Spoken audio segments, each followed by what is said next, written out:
Di sebuah kampung kecil di pinggiran kota, ada seorang tukang cilok bernama Jaya.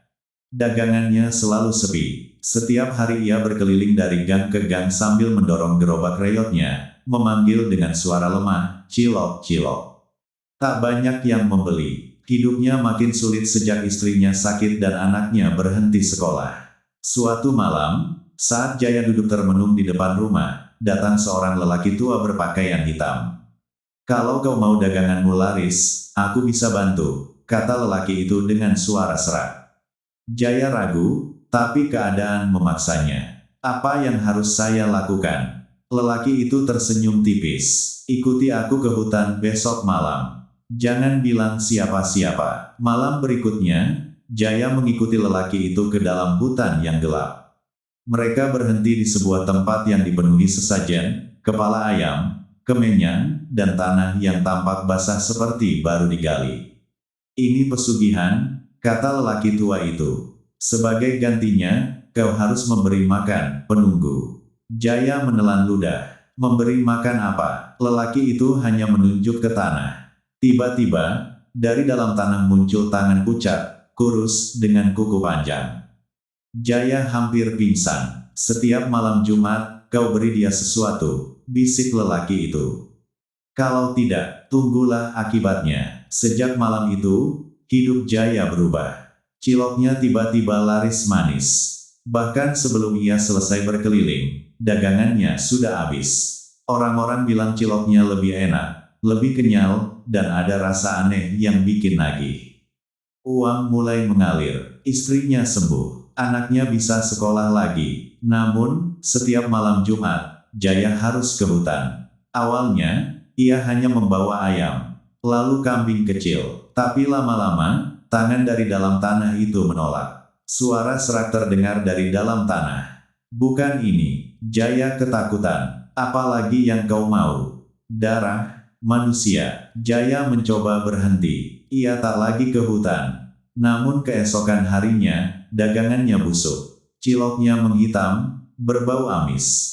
Pembeli muntah-muntah. Malamnya, ia mendengar suara di depan rumah. Ketuk, ketuk. Saat dibuka, tak ada siapa-siapa. Tapi di bawah gerobaknya, ada tanah basah dan bekas tangan. Akhirnya, Jaya menyerah. Suatu malam Jumat, ia membawa sesuatu ke hutan, seorang gelandangan yang ia tipu dengan iming-iming makanan. Teriakan menggema di hutan malam itu. Sejak saat itu, Cilok Jaya semakin terkenal. Namun warga mulai curiga, beberapa orang hilang, dan terakhir, seorang anak kecil yang biasa membeli Cilok Jaya. Suatu sore, seorang ibu menemukan sesuatu di cilok yang dibelinya. Sebuah potongan kecil, seperti kuku manusia. Kabar itu menyebar cepat. Warga marah. Mereka mendatangi rumah Jaya. Namun, Jaya sudah hilang. Di dalam rumahnya hanya ada gerobak cilok. Dan di dalam panci kuahnya, tercium bau busuk menyengat. Saat dibuka, bukan bakso yang mengapung, melainkan potongan jari manusia. Sejak saat itu, gerobak cilok itu sering terlihat sendiri di jalanan kampung saat malam. Tanpa penjual, namun suara lirih selalu terdengar. "Cilok, cilok." Dan jika ada yang membeli, konon, keesokan harinya orang itu akan hilang. Tanpa jejak, dan di tanah hutan, tangan pucat itu, terus menunggu makan berikutnya. Malam-malam setelah kejadian itu, kampung menjadi sunyi. Tak ada lagi anak-anak bermain di luar saat senja. Orang-orang menutup pintu lebih cepat, seolah takut sesuatu ikut masuk bersama angin malam. Namun, teror belum selesai. Suatu malam, seorang pemuda bernama Raka pulang larut dari kerja. Jalanan gelap, hanya diterangi lampu seadanya. Saat melewati tikungan dekat pohon besar, ia melihat sesuatu. Sebuah gerobak cilok, diam, sendiri. Padahal tempat itu seharusnya kosong.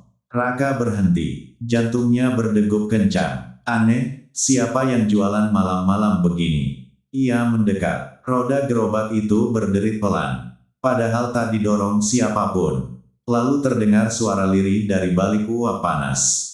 "Cilok, mau cilok." Raka membeku. Pelan-pelan, tutup panci terbuka sendiri. Dan dari dalamnya, bukan bakso yang terlihat. melainkan wajah manusia. Pucat, mata terbuka lebar, mulutnya bergerak. Tolong! Raka berteriak dan lari sekencang mungkin. Keesokan harinya, Raka jatuh sakit. Ia terus mengigau. Ada di dalam, mereka semua ada di dalam. Warga mulai panik. Beberapa orang tua kampung akhirnya sepakat memanggil seorang kuncen tua yang tinggal di desa sebelah.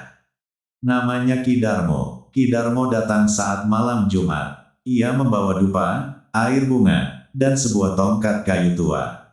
Ini bukan sekadar pesugihan biasa, katanya pelan. Yang dipelihara itu bukan makhluk sembarangan, itu penunggu lama yang haus tumbal. Bisa dihentikan, Ki? Tanya warga. Ki Darmo menghela napas. Bisa, tapi harus dibayar. Mereka pergi ke hutan tempat Jaya dulu melakukan ritual. Udara di sana terasa berat. Bau busuk menusuk hidung. Tanah itu masih sama, basah, dan bergerak perlahan. Tiba-tiba, GRRRAKKK. Tangan pucat itu muncul lagi. Kali ini lebih banyak. Puluhan tangan keluar dari tanah, meraih ke udara seperti orang tenggelam. Suara-suara terdengar bersamaan. Lapar, lapar, lapar. Beberapa warga hampir pingsan. Ki Darmo maju. Ia menancapkan tongkatnya ke tanah dan mulai membaca mantra. Tanah bergetar hebat. Lalu, dari tengah tanah muncul sesuatu yang lebih besar. Sesosok tubuh setengah busuk, dengan wajah yang sangat dikenali. Jaya, matanya kosong. Mulutnya robek hingga ke telinga. Aku, belum selesai, suaranya menggema. Ki Darmo berteriak, dia sudah jadi bagian dari perjanjian. Dia bukan manusia lagi. Kalau begitu, bagaimana menghentikannya? Warga panik. Ki Darmo menatap tajam. Kita harus memberi tumbal terakhir, atau menghancurkan sumbernya. Caranya, Ki Darmo menunjuk gerobak cilok yang tiba-tiba muncul di belakang mereka, entah sejak kapan. Itu wadahnya, itu yang mengikat semuanya. Gerobak itu mulai bergerak sendiri. Panci di atasnya mendidih hebat. Tangan-tangan dari tanah semakin banyak, merayap ke arah warga. Ki Darmo berteriak, bakar sekarang. Warga ragu, tapi saat salah satu tangan hampir menarik seorang anak muda ke tanah. Mereka bertindak, minyak disiram, api dinyalakan. Gerobak itu terbakar, namun, dari dalam api terdengar jeritan. Jeritan manusia, jeritan Jaya, dan jeritan puluhan suara lain yang bercampur menjadi satu. Api semakin besar, tanah bergetar hebat, tangan-tangan itu menggeliat, lalu satu persatu menghilang. Jaya menjerit terakhir kali, lalu tubuhnya hancur menjadi tanah. Semua tiba-tiba sunyi, api padam perlahan. Hutan kembali gelap, tapi tidak lagi terasa sesak. Ki Darmo jatuh terduduk, lemas. Sudah selesai, katanya pelan. Sejak malam itu, tak ada lagi gerobak cilok misterius. Tak ada lagi orang hilang. Kampung kembali tenang. Namun, beberapa minggu kemudian, seorang pedagang baru datang ke kampung sebelah. Ia menjual cilok, dan anehnya, dagangan itu selalu habis. Orang-orang bilang rasanya enak sekali. Terlalu enak, dan setiap malam Jumat, tercium bau kemenyan samar dari arah hutan. Seolah, sesuatu belum benar-benar pergi, dan mungkin, hanya menunggu orang berikutnya yang putus asa. Beberapa bulan berlalu sejak kejadian itu. Warga mulai melupakan teror lama. Anak-anak kembali bermain saat sore, dan suara tawa perlahan menggantikan bisikan ketakutan. Namun, seperti luka yang belum sembuh, sesuatu diam-diam tumbuh lagi. Pedagang cilok baru itu bernama Darto. Ia ramah, murah senyum, dan cepat akrab dengan warga. Gerobaknya tampak baru, lebih rapi dari milik Jaya dulu. Tapi ada satu hal yang aneh. Gerobaknya selalu mengeluarkan uap yang terlalu tebal, bahkan saat api kecil. Dan setiap kali tutup pancinya terbuka, aroma ciloknya memang menggoda. Namun di balik itu, ada bau lain. Bau yang samar, seperti tanah basah. Suatu malam Jumat, Raka, yang kini sudah sembuh, melihat sesuatu lagi.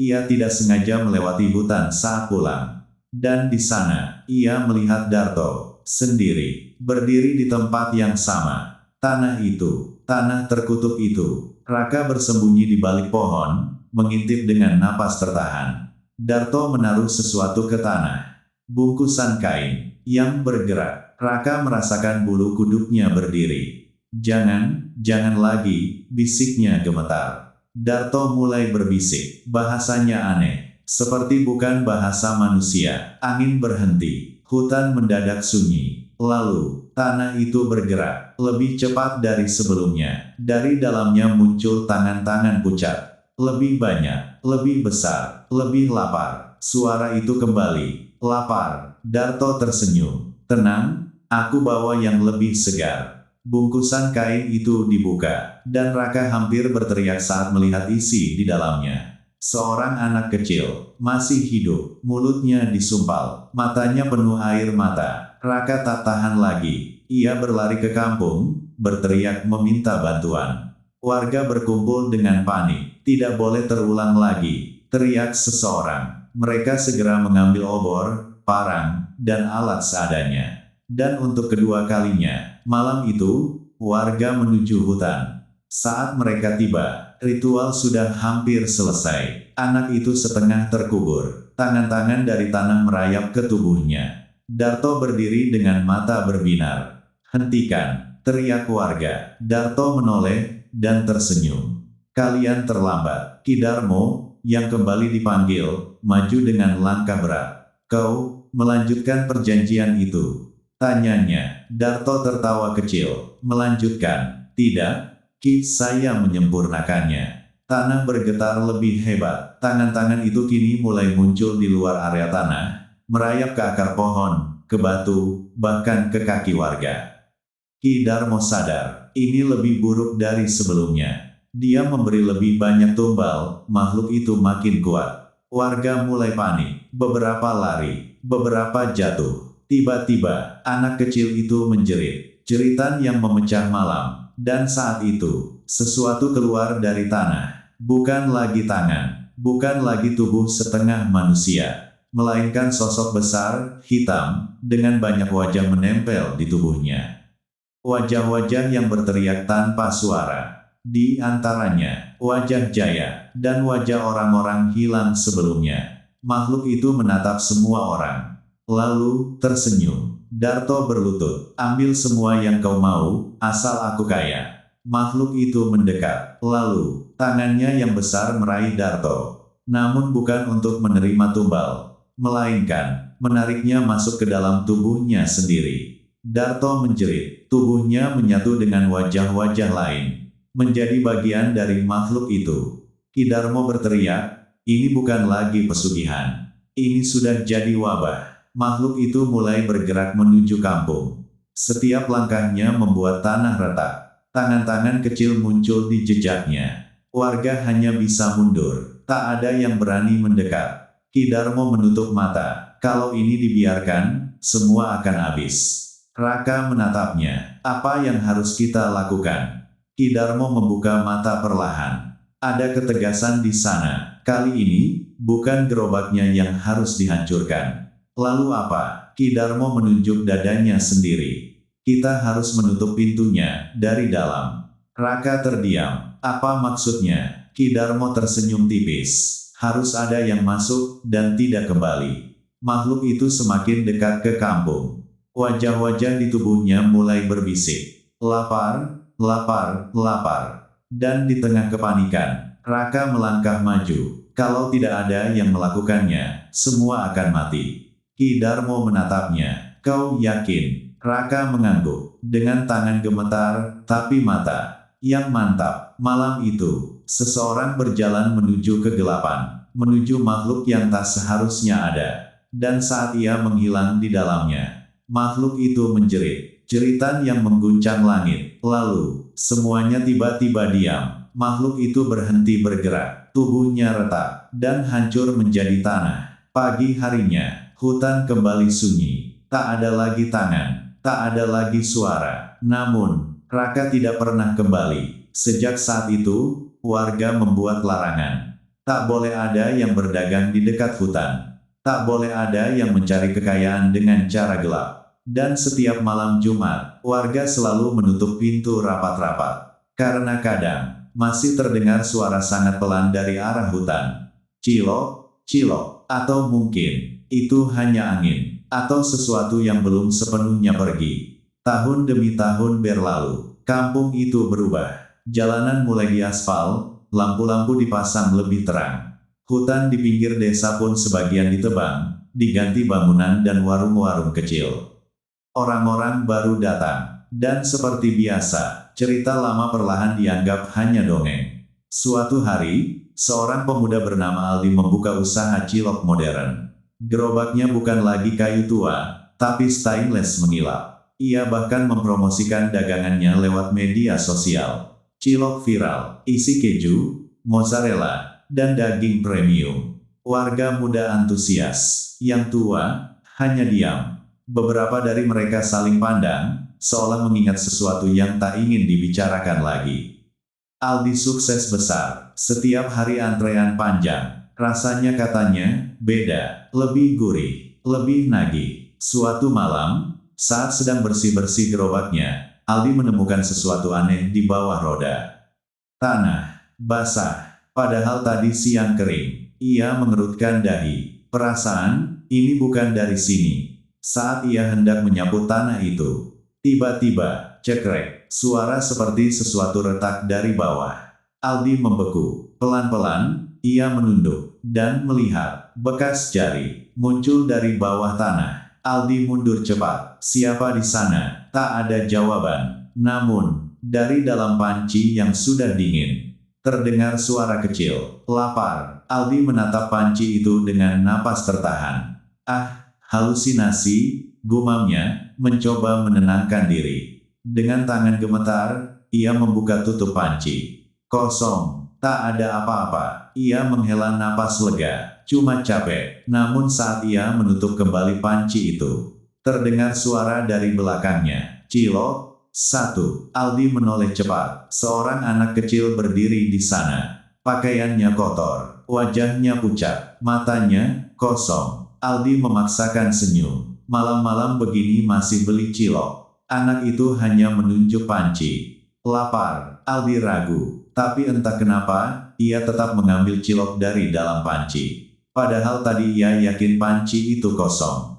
Ia menyodorkannya. Anak itu tidak mengambil dengan tangan, melainkan mulutnya terbuka lebar, terlalu lebar, dan cilok itu masuk sendiri. Aldi mundur. Ini nggak benar. Anak itu tersenyum. Mulutnya masih terbuka tidak wajar. Enak. Lalu, tubuhnya perlahan tenggelam ke tanah. Seperti ditarik dari bawah. Aldi jatuh terduduk. Keringat dingin mengucur. Dan saat ia melihat ke bawah gerobaknya, tanah itu mulai bergerak lagi. Keesokan harinya, dagangan Aldi tetap laris. Bahkan lebih ramai dari sebelumnya. Orang-orang bilang rasanya makin enak. Tapi beberapa mulai merasa aneh. Ada yang bermimpi buruk. Ada yang mendengar suara memanggil di malam hari. Lapar. Seorang nenek tua yang dulu tinggal di kampung itu datang mendekati gerobak Aldi. Ia menatap lama, lalu berbisik pelan. Kau membuka lagi pintunya. Aldi bingung. Pintu apa? Nek. Nenek itu menunjuk ke tanah di bawah gerobak, yang dulu sudah ditutup dengan nyawa. Aldi terdiam. Untuk pertama kalinya, ia merasa takut. Benar-benar takut. Terus, harus, bagaimana? Nenek itu menatapnya dalam-dalam. Kalau kau terus jualan, kau akan jadi berikutnya. Kalau berhenti, nenek itu tersenyum tipis. Yang di bawah, tidak suka ditinggalkan lapar. Malam itu, Aldi tidak membuka dagangannya. Ia mengunci gerobak, menutup rapat, dan mencoba tidur. Namun, tepat tengah malam, ketuk, ketuk, dari arah gerobaknya. Aldi menutup telinganya, berusaha mengabaikan. Namun suara itu berubah menjadi banyak, seperti puluhan tangan mengetuk bersamaan. Tok, tok, tok, tok.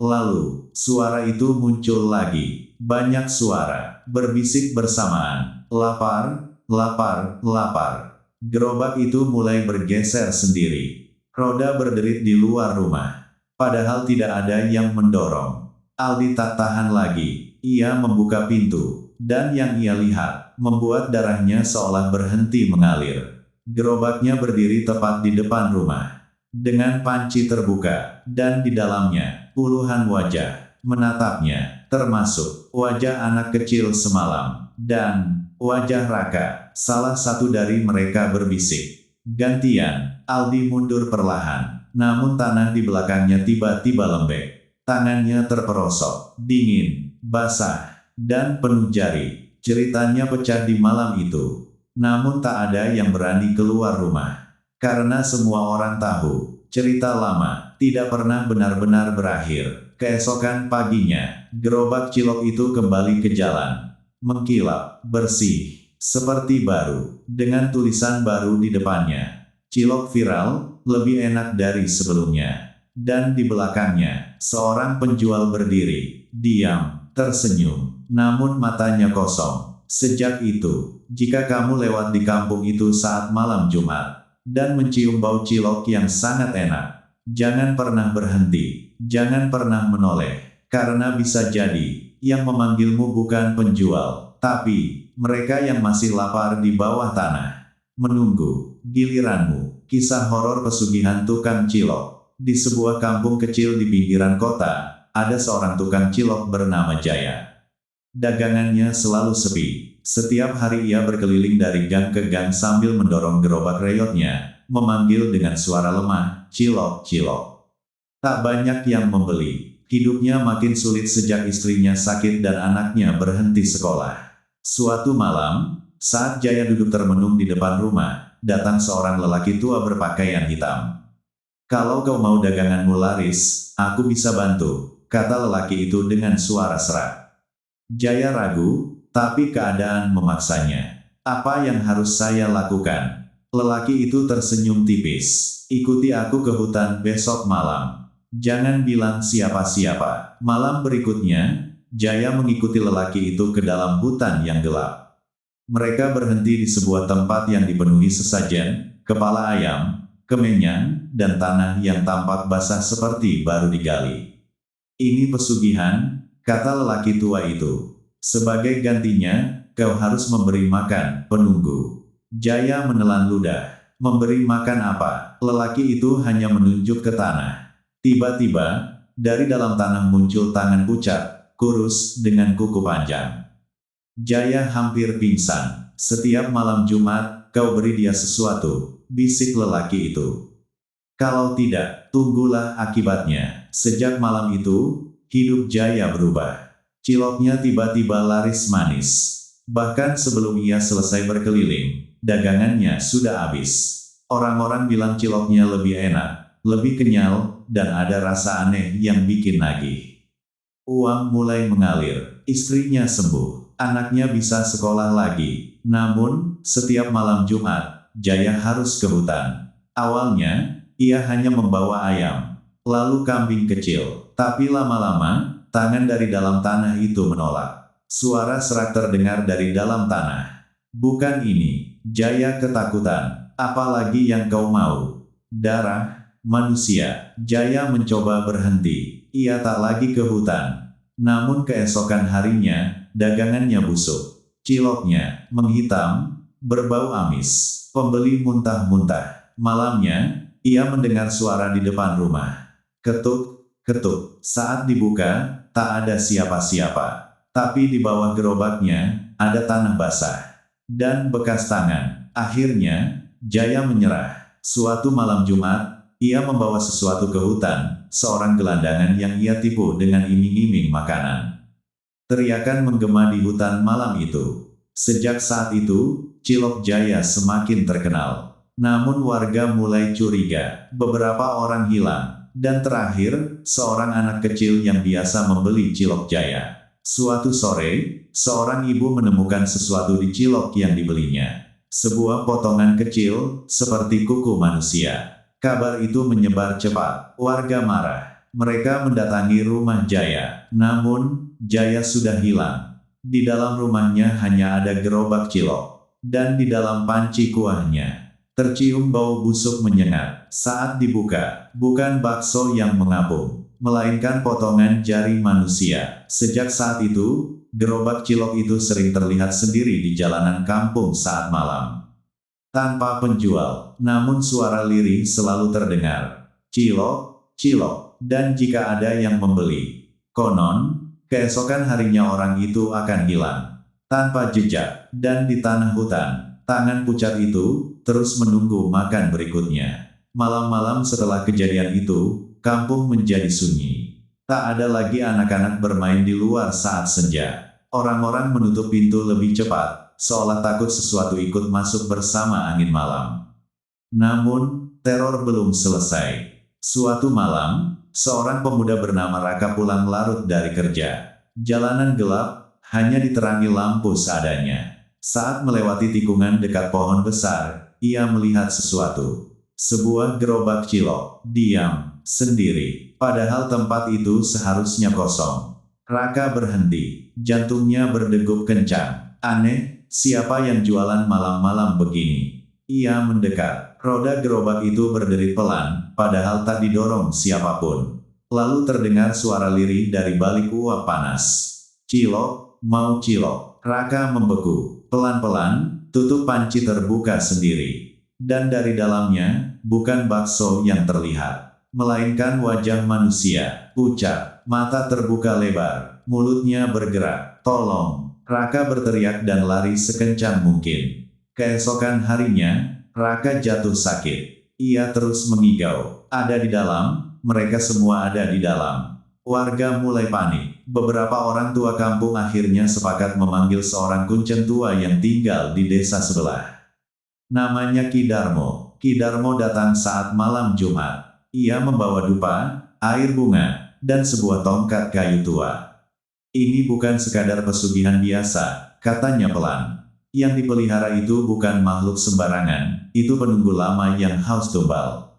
Bisa dihentikan, Ki? Tanya warga. Ki Darmo menghela napas. Bisa, tapi harus dibayar. Mereka pergi ke hutan tempat Jaya dulu melakukan ritual. Udara di sana terasa berat. Bau busuk menusuk hidung. Tanah itu masih sama, basah, dan bergerak perlahan. Tiba-tiba, GRRRAKKK. Tangan pucat itu muncul lagi. Kali ini lebih banyak. Puluhan tangan keluar dari tanah, meraih ke udara seperti orang tenggelam. Suara-suara terdengar bersamaan. Lapar, lapar, lapar. Beberapa warga hampir pingsan. Ki Darmo maju. Ia menancapkan tongkatnya ke tanah dan mulai membaca mantra. Tanah bergetar hebat. Lalu, dari tengah tanah muncul sesuatu yang lebih besar. Sesosok tubuh setengah busuk, dengan wajah yang sangat dikenali. Jaya, matanya kosong, mulutnya robek hingga ke telinga. Aku, belum selesai, suaranya menggema. Ki Darmo berteriak, dia sudah jadi bagian dari perjanjian. Dia bukan manusia lagi. Kalau begitu, bagaimana menghentikannya? Warga panik. Ki Darmo menatap tajam. Kita harus memberi tumbal terakhir, atau menghancurkan sumbernya. Caranya, Ki Darmo menunjuk gerobak cilok yang tiba-tiba muncul di belakang mereka, entah sejak kapan. Itu wadahnya, itu yang mengikat semuanya. Gerobak itu mulai bergerak sendiri. Panci di atasnya mendidih hebat. Tangan-tangan dari tanah semakin banyak, merayap ke arah warga. Ki Darmo berteriak, bakar sekarang. Warga ragu, tapi saat salah satu tangan hampir menarik seorang anak muda ke tanah. Mereka bertindak, minyak disiram, api dinyalakan. Gerobak itu terbakar, namun, dari dalam api terdengar jeritan. Jeritan manusia, jeritan Jaya, dan jeritan puluhan suara lain yang bercampur menjadi satu. Api semakin besar, tanah bergetar hebat, tangan-tangan itu menggeliat, lalu satu persatu menghilang. Jaya menjerit terakhir kali, lalu tubuhnya hancur menjadi tanah. Semua tiba-tiba sunyi, api padam perlahan, hutan kembali gelap, tapi tidak lagi terasa sesak. Ki Darmo jatuh terduduk, lemas. Sudah selesai, katanya pelan. Sejak malam itu, tak ada lagi gerobak cilok misterius. Tak ada lagi orang hilang. Kampung kembali tenang. Namun, beberapa minggu kemudian, seorang pedagang baru datang ke kampung sebelah. Ia menjual cilok, dan anehnya, dagangan itu selalu habis. Orang-orang bilang rasanya enak sekali. Terlalu enak, dan setiap malam Jumat, tercium bau kemenyan samar dari arah hutan. Seolah sesuatu belum benar-benar pergi, dan mungkin hanya menunggu orang berikutnya yang putus asa. Beberapa bulan berlalu sejak kejadian itu. Warga mulai melupakan teror lama. Anak-anak kembali bermain saat sore, dan suara tawa perlahan menggantikan bisikan ketakutan. Namun, seperti luka yang belum sembuh, sesuatu diam-diam tumbuh lagi. Pedagang cilok baru itu bernama Darto. Ia ramah, murah senyum, dan cepat akrab dengan warga. Gerobaknya tampak baru, lebih rapi dari milik Jaya dulu. Tapi ada satu hal yang aneh. Gerobaknya selalu mengeluarkan uap yang terlalu tebal, bahkan saat api kecil. Dan setiap kali tutup pancinya terbuka, aroma ciloknya memang menggoda. Namun di balik itu, ada bau lain. Bau yang samar, seperti tanah basah. Suatu malam Jumat, Raka, yang kini sudah sembuh, melihat sesuatu lagi. Ia tidak sengaja melewati hutan saat pulang. Dan di sana, ia melihat Darto, sendiri, berdiri di tempat yang sama. Tanah itu, tanah terkutuk itu. Raka bersembunyi di balik pohon, mengintip dengan napas tertahan. Darto menaruh sesuatu ke tanah. Bungkusan kain, yang bergerak. Raka merasakan bulu kuduknya berdiri. Jangan lagi, bisiknya gemetar. Darto mulai berbisik, bahasanya aneh. Seperti bukan bahasa manusia. Angin berhenti, hutan mendadak sunyi. Lalu, tanah itu bergerak, lebih cepat dari sebelumnya. Dari dalamnya muncul tangan-tangan pucat. Lebih banyak, lebih besar, lebih lapar. Suara itu kembali, lapar. Darto tersenyum. Tenang, aku bawa yang lebih segar. Bungkusan kain itu dibuka, dan Raka hampir berteriak saat melihat isi di dalamnya. Seorang anak kecil, masih hidup, mulutnya disumpal, matanya penuh air mata. Raka tak tahan lagi. Ia berlari ke kampung, berteriak meminta bantuan. Warga berkumpul dengan panik. Tidak boleh terulang lagi, teriak seseorang. Mereka segera mengambil obor, parang, dan alat seadanya. Dan untuk kedua kalinya, malam itu, warga menuju hutan. Saat mereka tiba, ritual sudah hampir selesai. Anak itu setengah terkubur. Tangan-tangan dari tanah merayap ke tubuhnya. Darto berdiri dengan mata berbinar. Hentikan, teriak warga. Darto menoleh, dan tersenyum. Kalian terlambat. Ki Darmo, yang kembali dipanggil, maju dengan langkah berat. Kau, melanjutkan perjanjian itu? Tanyanya. Darto tertawa kecil. Melanjutkan? Tidak. Ki, saya menyempurnakannya. Tanah bergetar lebih hebat. Tangan-tangan itu kini mulai muncul di luar area tanah, merayap ke akar pohon, ke batu, bahkan ke kaki warga. Ki Darmo sadar, ini lebih buruk dari sebelumnya. Dia memberi lebih banyak tumbal, makhluk itu makin kuat. Warga mulai panik, beberapa lari, beberapa jatuh. Tiba-tiba, anak kecil itu menjerit, jeritan yang memecah malam. Dan saat itu, sesuatu keluar dari tanah. Bukan lagi tangan, bukan lagi tubuh setengah manusia, melainkan sosok besar, hitam, dengan banyak wajah menempel di tubuhnya. Wajah-wajah yang berteriak tanpa suara. Di antaranya, wajah Jaya, dan wajah orang-orang hilang sebelumnya. Makhluk itu menatap semua orang.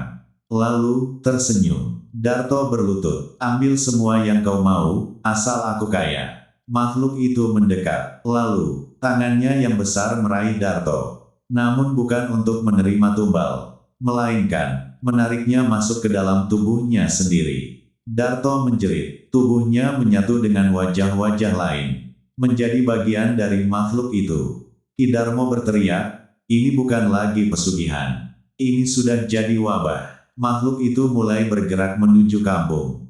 Setiap langkahnya membuat tanah retak. Tangan-tangan kecil muncul di jejaknya. Warga hanya bisa mundur. Tak ada yang berani mendekat. Ki Darmo menutup mata. Kalau ini dibiarkan, semua akan habis. Raka menatapnya. Apa yang harus kita lakukan? Ki Darmo membuka mata perlahan. Ada ketegasan di sana. Kali ini, bukan gerobaknya yang harus dihancurkan. Lalu apa? Ki Darmo menunjuk dadanya sendiri. Kita harus menutup pintunya dari dalam. Raka terdiam. Apa maksudnya? Ki Darmo tersenyum tipis. Harus ada yang masuk dan tidak kembali. Makhluk itu semakin dekat ke kampung. Wajah-wajah di tubuhnya mulai berbisik. Lapar, lapar, lapar. Dan di tengah kepanikan, Raka melangkah maju. Kalau tidak ada yang melakukannya, semua akan mati. Ki Darmo menatapnya. Kau yakin? Raka mengangguk. Dengan tangan gemetar, tapi mata yang mantap. Malam itu, seseorang berjalan menuju kegelapan, menuju makhluk yang tak seharusnya ada.